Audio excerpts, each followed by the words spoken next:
ikot sa kalsada o nagawa sila mga panimalay, iyon sa building nakuha sila o nagakurok sa kahadlok o nagsampit sa Ginoo. Higala igsoon, biblikal ka ng mga paghitabo karon sa kalibutan.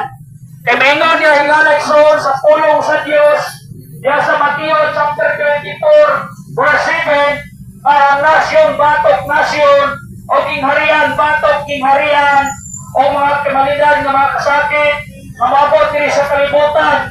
O nagingon niya sa verse 8, o ni sinugdanan sa mga kasakit. Mga Cebuanos, pamati. Mga kaigsuunan ko, pamati. Dili pa ulahi ang tanan. Mitras buhi pa ka, may ginatawag pa ka ng assurance. Mitras buhi pa ka, may ginatawag pa ka ng kaluwasan. Higalay soon, dahil nagwali na ang kaluwasan ko higalay soon, ang paghukom ko higalay soon, uman sa kamatayon. Pero higalay soon, inuupan nga na ipaghukom sa uman sa kamatayon, tinubuha ang paghukom, kalaglagan o kaluwasan.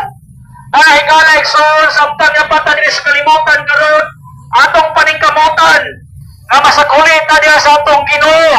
Kami hingon ang malaang kasulatan higalay soon, diya sa Romans 3:23, matungod sa sala, ang tanan nagkapsan sa himaya sa Dios. Kaya mingon ito sa Romans 6:23, for the wages of sin is death, and the gift of God is eternal life through Jesus Christ our Lord.